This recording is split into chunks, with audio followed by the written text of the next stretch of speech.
Rodrigo Duterte, nicknamed the Punisher from his time as mayor of Davao City, swept into the Philippine presidency in 2016 on a wave of populist anger. He promised swift and brutal action against the drug trade that plagued the nation. True to his word, Duterte unleashed a campaign of violence and fear that would define his 6 years in office.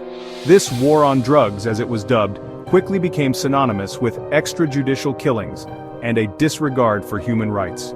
Duterte's rhetoric, often laced with profanity and threats, encouraged a culture of impunity among the police force. "Do it," he urged them. "Kill them all." This call to action was met with a chilling response. The streets of Manila and countless other cities across the archipelago ran red with the blood of suspected drug users and dealers. The official police data admitted to around 6,000 deaths, a figure that many, including international human rights groups, believe to be a gross underestimation. Independent investigations and reports from human rights organizations painted a far grimmer picture. They estimated the death toll to be as high as 30,000, with many victims simply disappearing, their bodies never found. The crackdown disproportionately targeted impoverished communities, further marginalizing those already struggling on the fringes of society. The fear instilled by the Duterte regime permeated every level of society, silencing dissent and creating a climate of terror.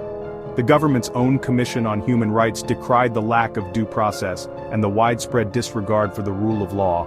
Their investigations were met with resistance and threats, a testament to the culture of fear that had taken root.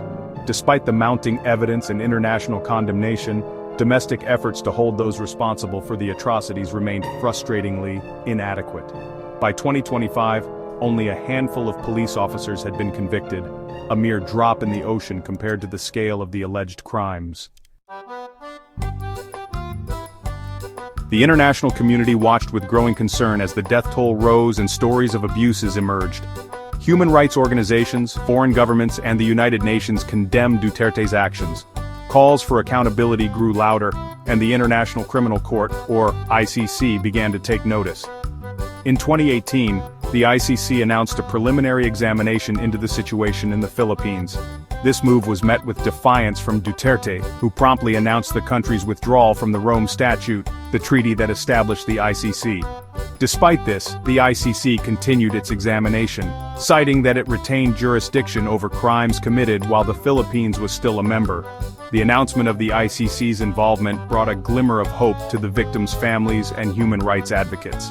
However, it also intensified the regime's crackdown on dissent.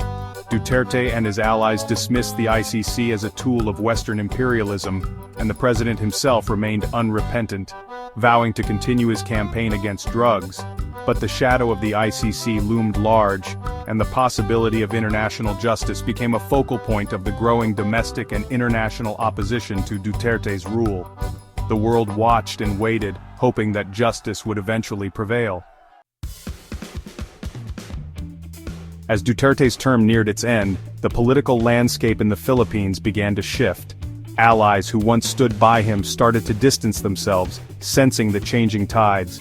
The 2022 elections brought a new administration, one that promised to address the human rights abuses of the past. The new government faced immense pressure from both domestic and international communities to hold Duterte and his enforcers accountable. Investigations were reopened, and the long arm of justice seemed to be reaching closer to those who once appeared untouchable. The political divorce from Duterte's policies was not without its challenges. Loyalists within the police and military resisted changes, and the new administration had to navigate a delicate balance between seeking justice and maintaining stability. Nonetheless, the renewed efforts signaled a significant shift in the country's approach to human rights and accountability. The world watched as the Philippines grappled with its past and sought a path forward. The pursuit of justice was fraught with obstacles, but the determination to address the wrongs of Duterte's regime remained strong. The pursuit of justice in the Philippines brought a mix of hope and uncertainty. For many, the renewed efforts to hold Duterte and his enforcers accountable represented a long-awaited reckoning. Families of victims found solace in the possibility that their loved ones' deaths would not be in vain. However, the road to justice was far from straightforward. The deep-rooted culture of impunity, the resistance from loyalists, and the sheer scale of the abuses posed significant challenges. The nation was divided, with some viewing the pursuit of justice as a necessary step towards healing, while others saw it as a potential source of further instability. As the country navigated this complex landscape, the international community continued to offer support and pressure. The ICC's ongoing involvement served as a reminder that the world was watching, and that accountability was not just a domestic issue, but a global one.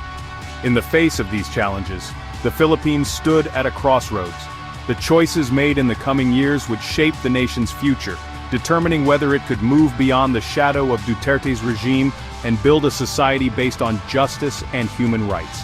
The journey was uncertain, but the hope for a better future remained a powerful force.